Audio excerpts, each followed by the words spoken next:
right, let's do this. Feels good in here?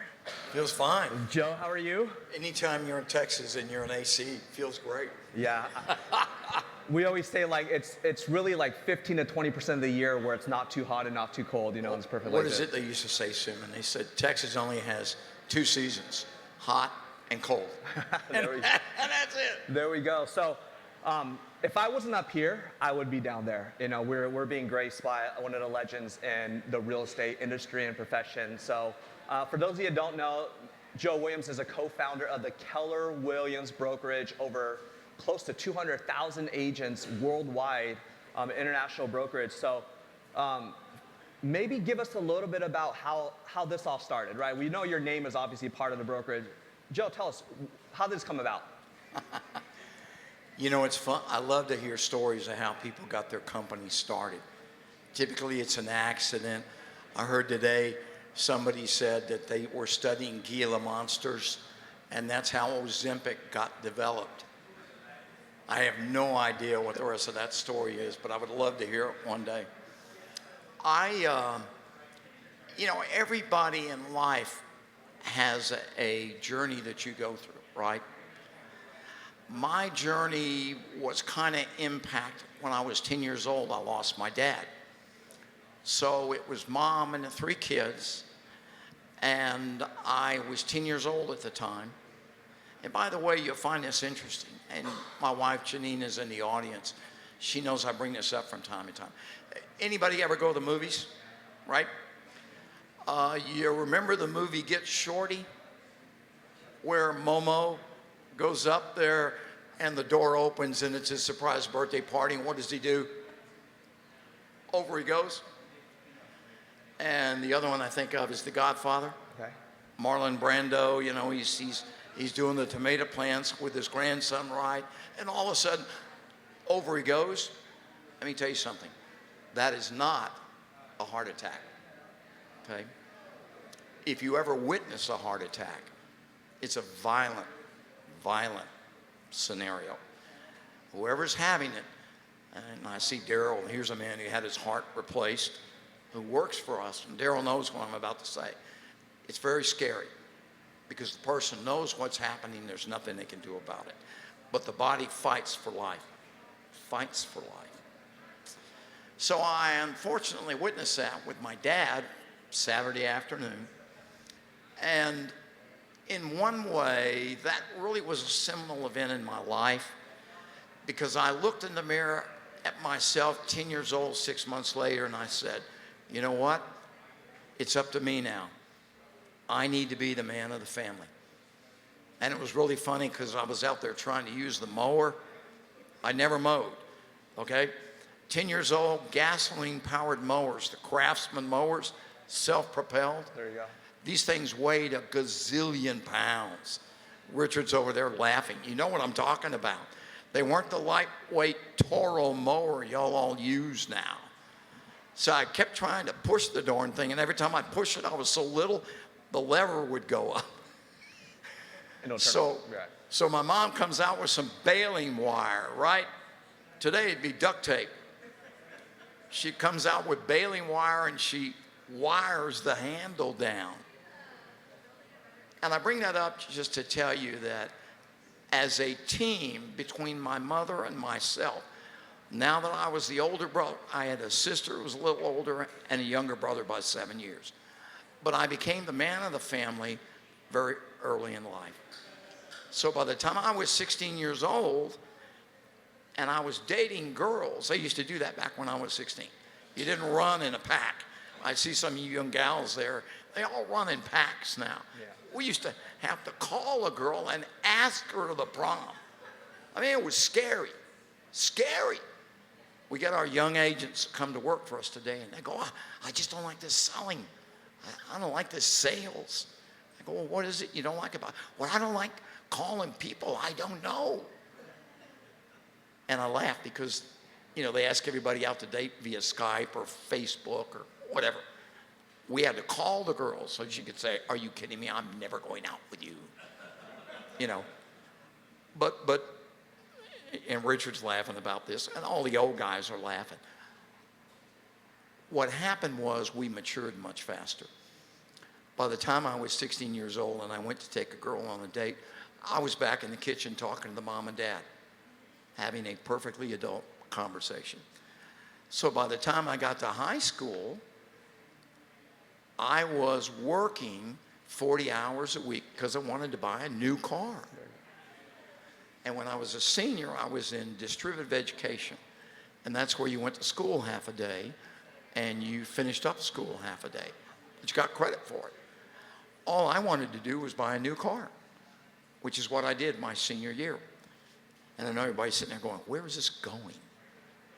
Well, the University Interscholastic League, y'all ever heard of that, UIL? They would organize these contests for everyone in the high school level. And for the distributive education kids, what they did was they had a sales demonstration contest. So you, as the distributive education teacher, you would play the customer.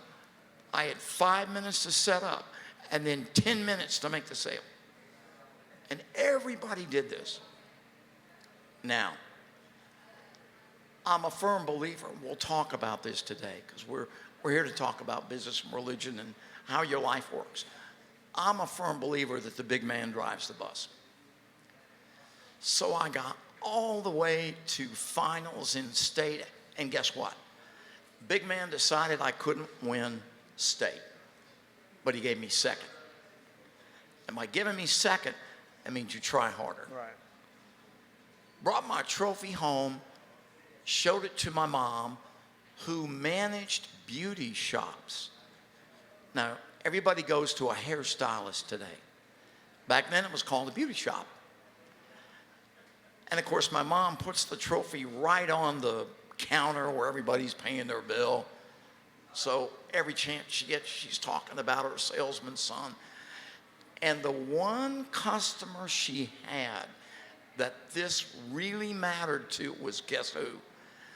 What woman showed up every week to have her hair done back in the 70s? It was the real estate ladies. And so they said, Bertie, you need to get that boy in real estate. I remember the day my mom came home, said, honey, have you ever thought about selling real estate? I looked at her, I said, what is that? I'd heard the term, I didn't know what it meant. And she said, well, honey, it's houses, land, buildings. It's called real estate. Turns out one of our best customers, because now I was working retail. Remember, I was buying the car. One of our best customers was a real estate broker, Tony Specia. This was in San Antonio, Texas, at one of the biggest malls, North Star Mall in San Antonio, Texas. And I've been selling, it was a toy store. Now, y'all got to know something. Today, when you want toys, you go to Amazon, right? Before that, you went to Walmart. You went to discount Kmart, okay? Sears.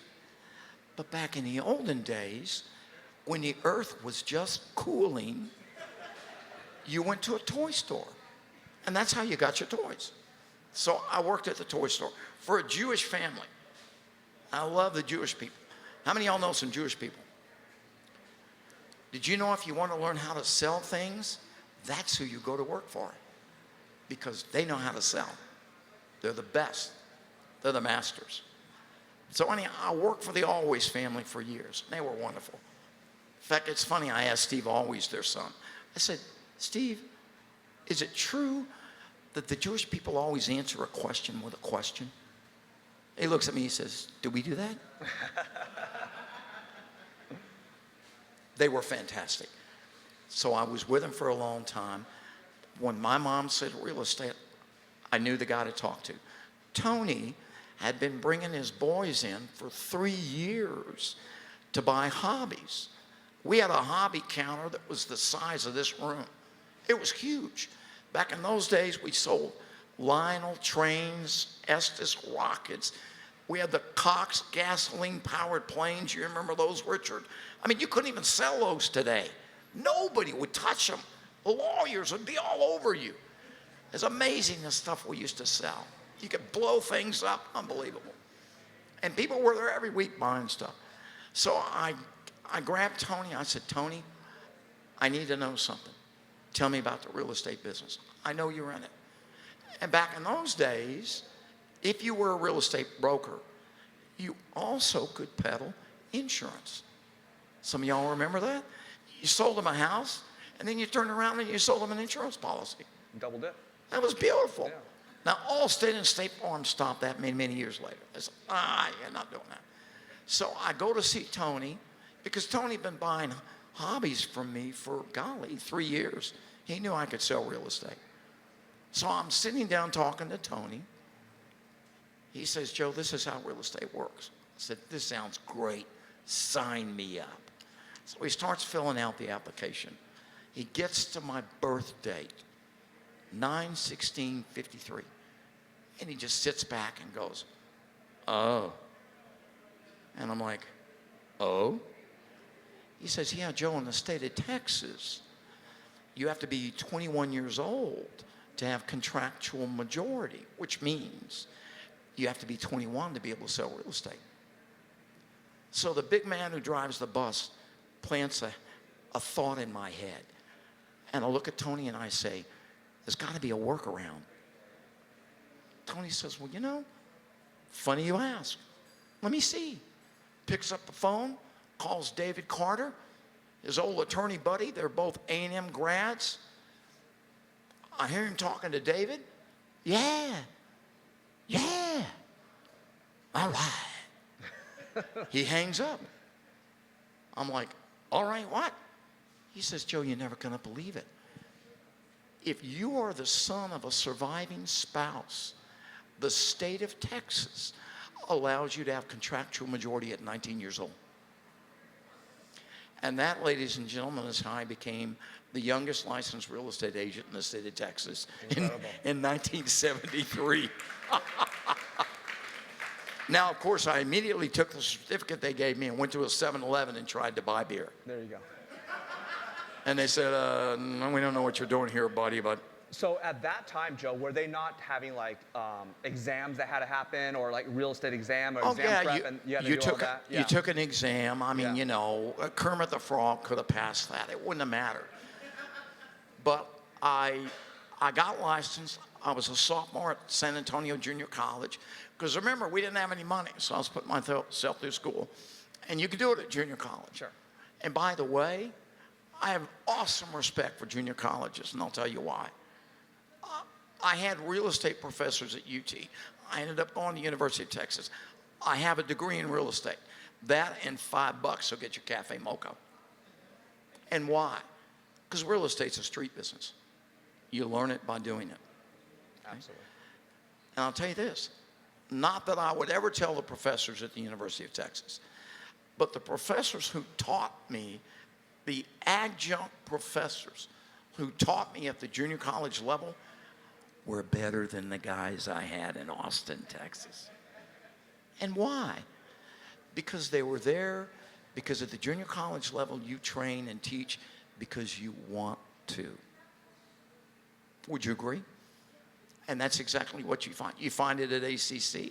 You find it at any junior college. So when I got out of the University of Texas, decided I wanted to go into the commercial real estate business, because that's where the big money was going to be made, right? And that's a funny story, too. That's a God thing. So I go to my professor, Steve Peer, great guy. Many of you know Steve. He wants to hire me for his company, C.A. Davis. Charlie Davis had a company, C.A. Davis and Associates. Charlie was classic commercial broker. So I go there to interview. And he's sitting there with a half, smoked cigar in his mouth. He's reading my resume. He's going, so what do you want to do? I said, well, Charlie, I want to make the big bucks. I want to go sell commercial real estate. He says, well, Joe, I'll give you a phone and a desk if that's what you want. Remember, agents aren't paid on salaries, right? They're paid on commission. In a real estate business, if you don't kill things, you don't eat. So he says, I'll give you a phone and a desk. Let you go at it. But he says, but Joe, they're about to change the tax law. He said, they won't know what that tax law change is going to be for 9 months. So I'm here to tell you, you can make all the calls you want, but I don't think anything's going to happen until these guys know what the Congress is going to do. And he looks at my resume again. Says, wait a minute, weren't you selling houses? Yeah, I was selling homes when I was a sophomore. He says, man, my old buddy Leo Herzog made $100,000 last year. Now keep in mind, this is 1975. $100,000 last year selling houses. And he turns around and he picks up the phone. Now, in those days, everybody had a credenza behind them. Today, nobody uses credenzas. But he turns around, picks up the phone, and I hear him talking. I don't know what he's doing. It's almost rude, but I know he's doing something. And he picks up the phone and he goes, JB? Oh, yeah, they can't play worth a damn. They're horrible. They're going to have a horrible season. Hey, listen, got a guy you need to hire. Yeah, hold on. Give it to you. I don't know who he's calling. He just hands me the phone. Here it is. Of course, now I did know who he was. It was J.B. Goodwin, who's a great guy. He's a realtor here in Austin, Texas. J.B. and his brother, Guy, we've been friends. Guy and I are the same age. And J.B. had come here and started this firm. Many of y'all have heard of J.B. Goodwin. And J.B. was doing great. And Guy had told me, he said, you need to go to work for my brother. So that's how I went to work for J.B. Goodwin. And that was in 1976, right out of college. And was there for 8 years. And then I got approached by a guy that we had helped recruit off the Baylor campus, Gary Keller, who's an interesting guy. Certainly interesting because Gary and I have complete exact opposite personalities. And that's how it happens sometimes. Wow. Is it me, or does it feel like when you're listening to Joe, he should have been a screenplay writer as well for a movie? This is playing out like a Scorsese film. We're talking about like the rat pack of the foundational elements of real estate brokerages today. We got JV on the phone, Mr. Keller, we have you. So it sounds to me more than anything, Joe, is that your upbringing and really the tragic loss of your father at a young age really pushed you into being self-sustained, being raised by maybe a single mother, being pushed into entrepreneurship, having to make money, trying to make motivated by buying a car. And so what would that happen from that standpoint at that point when you connected with Mr. Keller into how KW kind of came about? So you went into residential real estate? We primarily were residential brokers. Yeah. So what we did was we did what everybody does. If you're in a business and you decide to leave your employer and go into another business, most of the time you're going to take the knowledge that you have and you're going to go to try to build a better mousetrap, correct? That's what you're going to try to do. Take the lessons you've learned and go figure out how you make it better. And that's what Gary and I did. Mm-hmm. And that was 1983. And it worked almost until 1986. And I see Richard shaking his head, and the old guy, and Daryl, and Richard's heard the stories. In 1986, some of you were just a sparkle in your mother's eye when this happened. It was terrible. The market collapsed. There were see-through buildings all over Austin. We lost all of our banks except one. Imagine all of the major banks today going broke. That's exactly what happened. They all went broke. The only guy that didn't go broke, United, they didn't make any real estate loans. And that's why they didn't go broke. And they had auctions where they were selling everything. It was a horrible time. I mean, we went from 85 agents to 32. The Board of Realtors went from 6,200 agents to 2,300. It was unbelievable how bad it was. Janine and I owned 14 rental units. I had 5 of them I couldn't even get tenants for. I couldn't give them away because there were vacant properties all over town. It was unbelievable. Armageddon. I mean, we canceled, God, well, honey, we canceled everything. We canceled cable. We ate peanut butter. I like peanut butter, though. But honest to God, folks, it was not good. It was not good. In fact, it's funny, we talk about religion, assuming you and I, Yeah. how it intertwines with everyone's life. I understand how tough it is for young people today. Because if y'all have never seen miracles, it is hard. It is hard. I'd be the first to admit it. And I would like to say I believed, but I didn't really believe until I started getting miracles. Things I couldn't explain. And I'll tell you one, because you're not going to know they asked me this, but here's the main miracle. So here's Joe Williams, salesman extraordinaire. All of these things I think I am. I go to work for JB, and 6 months later, I haven't put a sale together. I don't understand it. I've been doing everything. Every single thing that I'm supposed to do. I'm making my calls. I'm everywhere. I was running out of money. I was going broke. It was embarrassing. You know what? Hadn't been to church in years. I'm Lutheran. Janine's Catholic. We go to the Catholic church because Lutheran's like Catholic light to me. And we raised the kiddos Catholic. When I went to church, got down on my knees after the service, and I talked to the big man. I said, look, I don't know what to do. I've done everything I can. I need your help. I need your help. I want to do some good things for people, but without your help, it ain't going to work. And I'm here to tell you, I'm not doing it on my own, but I would really appreciate you having a look. The next day, I was holding an open house on Duval Road off 183.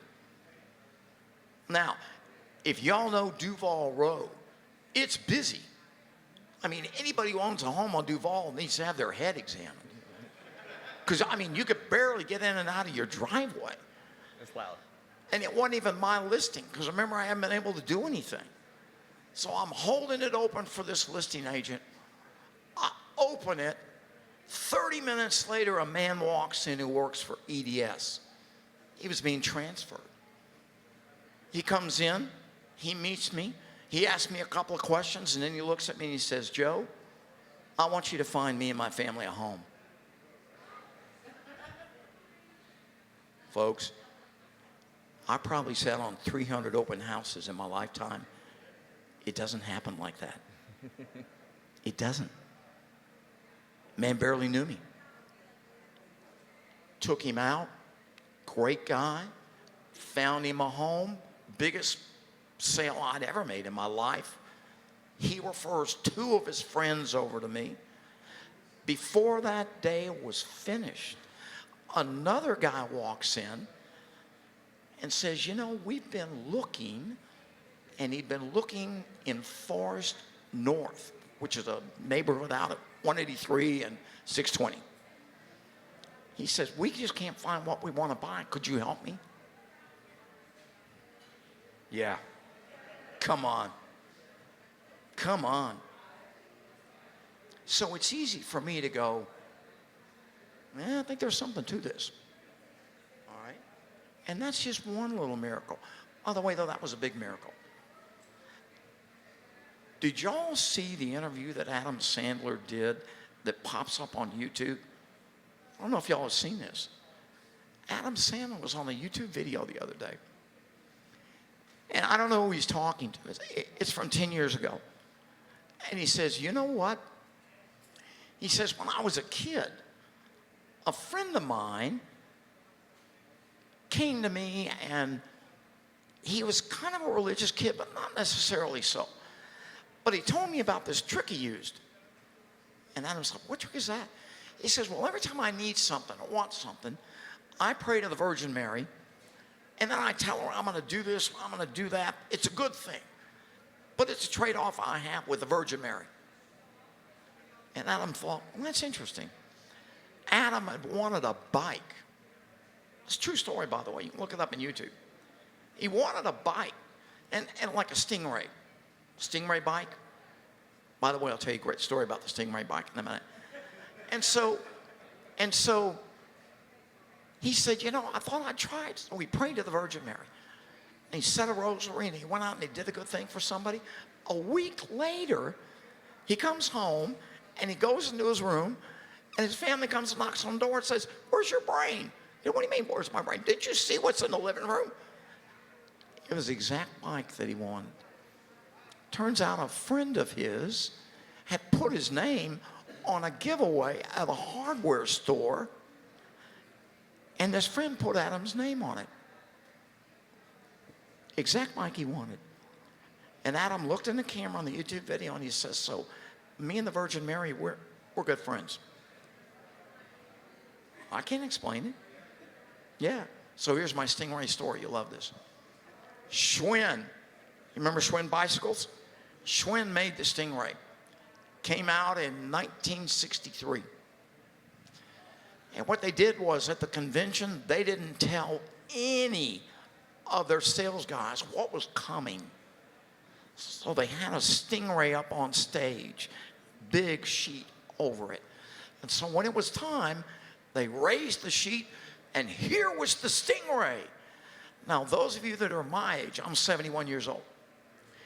You have to know how different the Stingray was from previous Western Flyer bike models. It's like a Tesla showing up when no one had ever seen a Tesla. And he said, everybody in the audience went, oh my God, that'll never sell. You've bankrupted the company. That was the response from all of the salespeople. Well, of course, you know the rest of the story.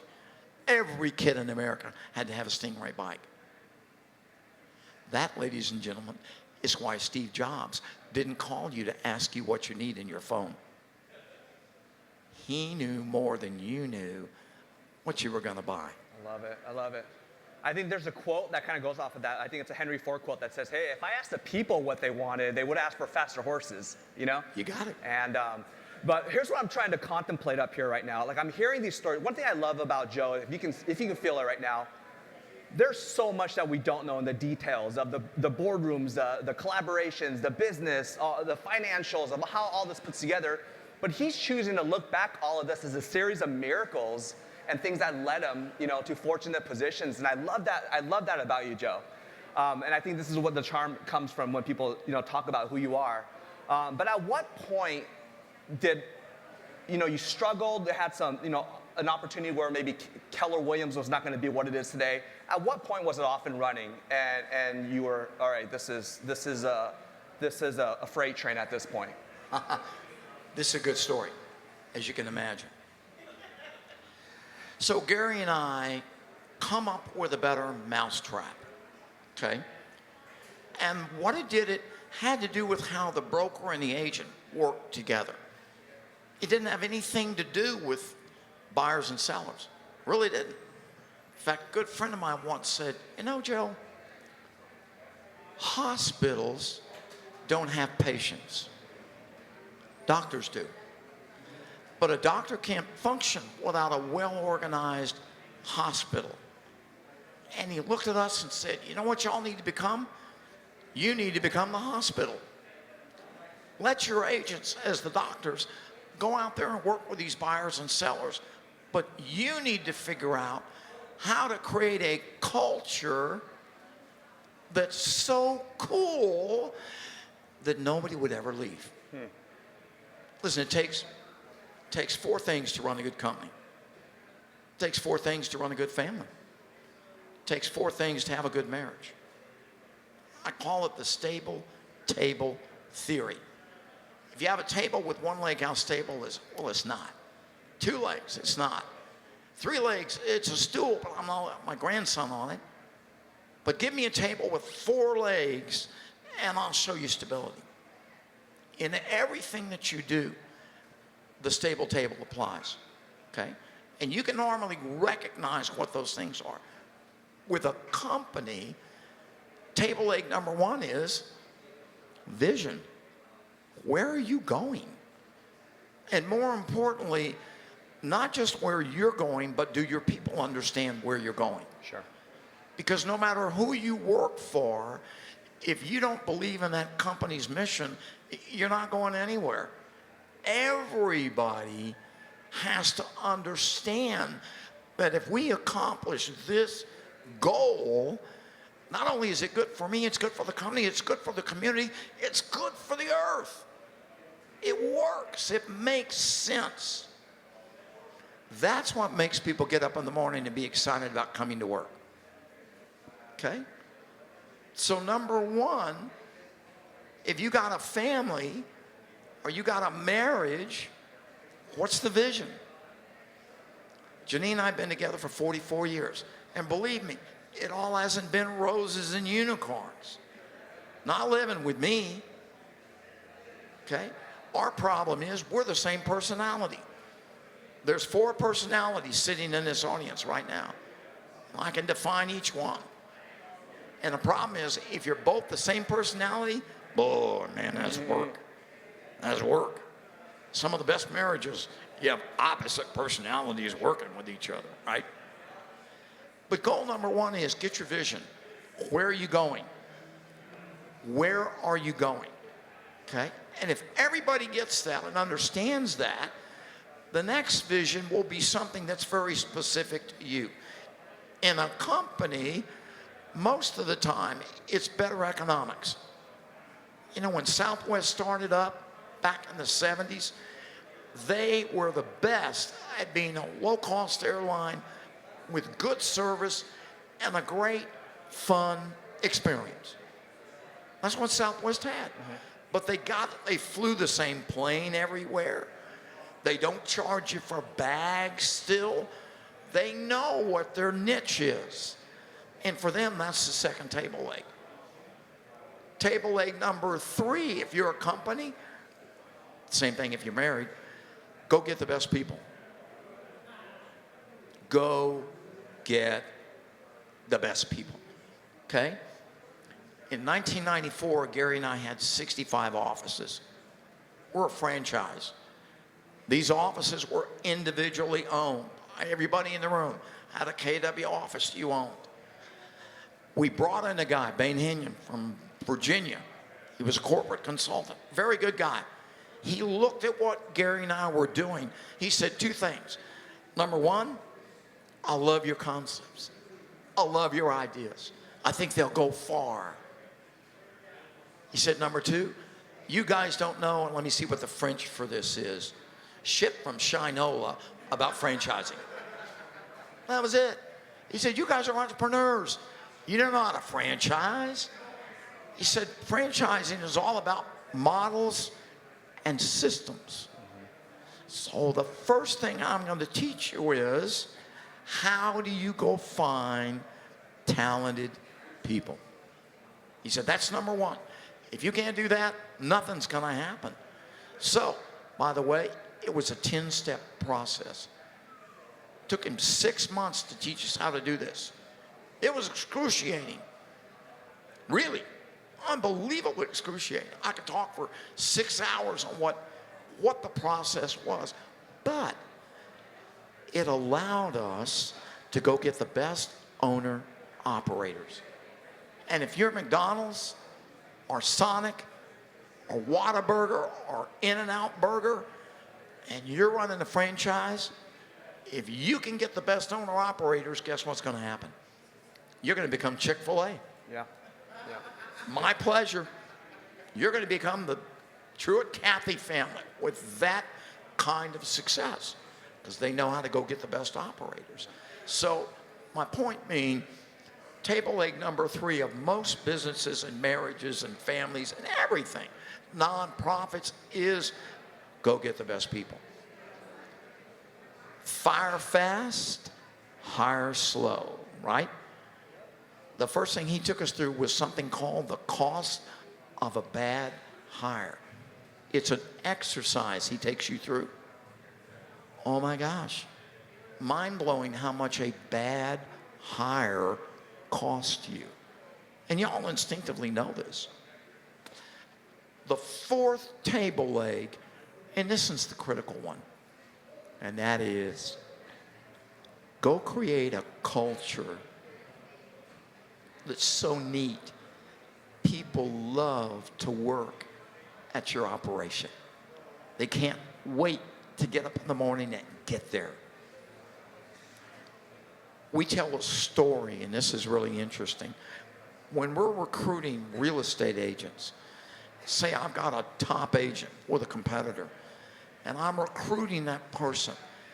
They're in there asking me all these dollar questions. What's my percentage? How much of the expenses do you reimburse me? What's my split? What's my split? All those money questions. And if they come on board with us, 2 years later, I'll be having a beer with them. And I'll say, Simon, why are you still here? And Suman looks at me and he goes, I just love the guys I'm working with. Right. It's got nothing to do with the split. It's not the money. Money is nothing until you put it to work, right? Money does incredible things for you. But you trade it all day long to work at a place that's so fun and helps you realize what your future can be. You wouldn't trade that for anything, okay? When you're in a good marriage, you know it. I laugh because I was at a place, I was in Beverly Hills the last 3 days. There's lots of beautiful women there, tons of them. And if you want to allow something like that to enter inside your marriage, you can do that. I could do that if I wanted to. But I would never in a million years even think about that. Because the union I've got with this little lady is just incredible. She makes it that way. We work at it that way. Again, it's not unicorns. Believe me, we fight like cats and dogs. I don't listen. I'm like most guys, you know. In fact, I laugh. I can't. The way you get a man to do something, ladies, listen up. Give them a list. Just give them a list. Quit telling them stuff. They won't remember anything. You give them a list, and then they can operate from a list. Okay? Women can multitask. They just can. I mean, I love it. and they talk to people. They communicate. Like Janine says all the time, can you stop and just ask them where it is? And a man can't do that. What's the story about? There's 1 million sperm, right, in the womb, and only one bothers to stop and ask directions. So, Joe, first of all, I love what you said when you talk about the vision of Keller Williams, the culture, because ultimately what you're sharing with me, look what it's presented itself. What we like to say in the profession of real estate, no matter what brokers we're with, is Keller Williams essentially trains the entire industry. Yes. Everyone is coming through Keller Williams due to the culture, the training, but eventually they might move on to other endeavors, maybe another brokerage, but ultimately KW has been really the platform to which they say has trained the entire industry of agents. So as we're getting a little bit closer to end, but I want to talk a little bit about innovation, okay? Because as I hear these stories and you being on the phone and getting a desk and a phone and maybe dialing people up, obviously real estate is changing when we look at the profession. Even from the 80s, 90s, early 2000s, we're seeing this shift from what was very linear, door knocking, cold calling, which is still happening, flyers, a flag going in your lawn, a billboard that you're driving by, a bus stop. Now it's innovating a lot, right, Joe? It's going towards social media, video content. How much of that is playing a part? I know Keller Williams was in the news this past week about and having to leverage some technology coming up, right? How much are you involved? How much how much insight can you give on how Keller Williams, or maybe you as a founder of one of the largest brokerages, is looking at this arms race of technology and how to stay relevant in the space that we have today? Here's what I would say. Anytime new technology comes out, right, there's a mass flurry of predictions that are made. AI is going to take over the world and blah, blah, blah, blah, blah. And I'm a goose hunter, okay? And the first thing we learn about hunting geese is if you're the geese, you don't want to be the first guy flying in the V. Because when the guide yells, take them, instinctively the hunters all go up and they draw a bead on that first goose in the V. He almost always falls. And so the reason I bring that up is, with all technology that you see today, we tend to sit back a little bit and let it percolate to see where it looks like it could be used the best. AI, perfect example of that. I mean, they're promising this, promising that, promising this. It's the same guys that started CrowdStreet. You know, when CrowdStreet, which that was a digital platform to get into joint ventures real estate. And my first comment to everybody is, I love the concept, love it. Except I don't think these guys are a bunch of computer nerds. They don't know how you buy the real estate. And of course, now they're in the news because a lot of their deals are not working. And I'm sorry about that. Doesn't mean their system is bad. It means they didn't evaluate their real estate very well. And anybody could get caught in that. So the first thing I would tell you is, when technology comes out, we let it percolate a bit. And then we start to go evaluate how we can use it. Social media today, huge. I mean, I have real estate agents that make money out of Facebook, social media, all of those aspects. Where I was out there knocking on doors, they don't have to do that. So we look at that and go, that's a huge win. How will ChatGPT and the AI, I think all of those products are going to come in and we're going to use them in some form or fashion.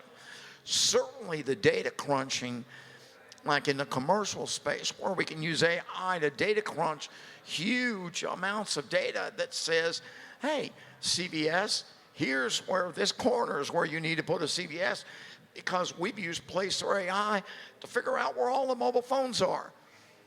I own software today that tells me that y'all are here. Y'all understand that, correct? I know you're here. Janine and I just got our house robbed 5 weeks ago. 4-man team. Gloves, hoodies, masks, the whole bit. Chopped saw with a diamond blade. Had we not pulled in the drive, they would have been in the safe. I have a gun safe, like most Texans. Yeah, and they were 10 minutes from breaking into the safe. Now, why do I bring it up? Because if those guys weren't professionals, and the little lookout guy they had sitting on the patio, waiting to see any lights coming down the drive, if he had gone to the internet, I could have pinged him and I know whose phone it is. He never did that. Why? Because they're pros. They know what they're doing. They know they're not supposed to be doing that while they're there. My point being, that technology is being used in real estate in a lot of different capacities. Sure. And I don't think it's going to stop. Yeah. Now, that being said, real estate is still very much a one-to-one business. Agreed.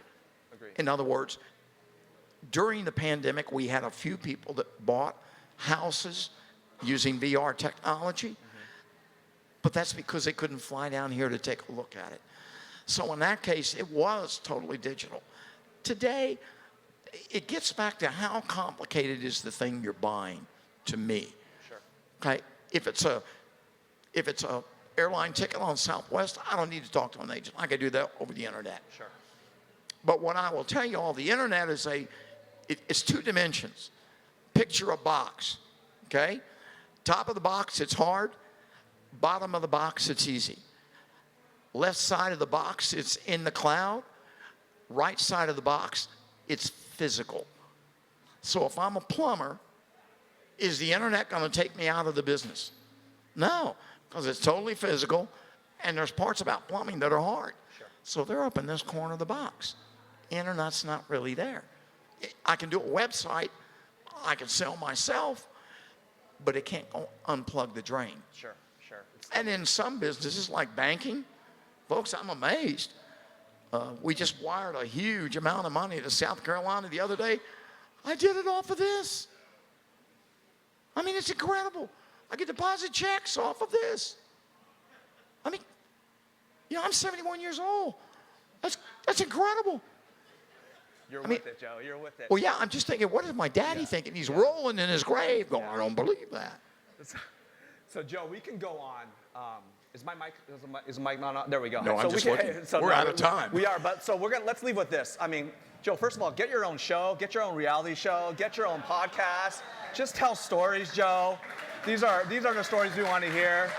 I have so many questions, but if you can leave with this. First of all, let me ask you this. Was there ever a moment that it possibly could have been Williams Keller? You know what? Is that a sore subject? We didn't care what we call the company, but Keller Williams just rolled off the tongue. So I looked at Gary, I said, you get first dibs. So leaving with this, I see agents in here. Right now, sometimes there's a stereotype of the real estate agent profession that everyone just focus on, commissions and getting paid and hustle, muscle. But you're someone of legacy, and if you could just leave us and speak to some of the agents that are in here that are in the middle of it right now, the middle of kind of where your story was just trying to make it. If you could just lead them with something really quick as far as what it means now in the future, looking back, for how do you leave a legacy as a real estate professional? Here's your acronym. You all ready for this? Starts with a V. Get your vision. If you don't know where you want to go, how in the hell are you going to know where you end up? Okay? Everybody I've ever known that was successful, if you asked them, when were you successful? They sat down and said, when I thought about where I was going to go. Because folks, most success is not rocket science. Real estate certainly isn't. I didn't get a degree in real estate to sell real estate. I did that to marry up. Honestly. And if you knew her mom and dad, I wouldn't get in the door without a degree. Trust me.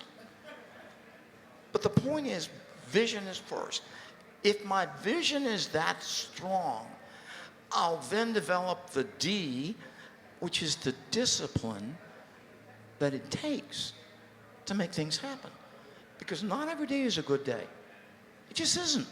And life is not fair. It's just not. And everybody deals with failure. And every successful person will tell you, the whole thing with failure is your attitude about it, okay?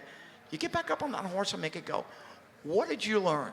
When my kids would come home from school and they were upset or this or that had happened, I would look at my son and say, what'd you learn?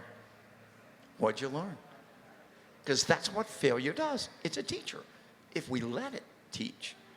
So vision gets you discipline, because you're going to need it. And then, and this one's very important, it's the P, planning. What I'm going to tell you is this. Write it down. Commit to paper. Let me ask y'all a question. How many of y'all have taken the trip more than 10 days here in the room? Anybody? Isn't it amazing how much you got done the 5 days before you left? And why? You made a list. You made a list. You're forced to make a list. And all of a sudden, it's amazing how what you write down gets done. So the last thing is this. R.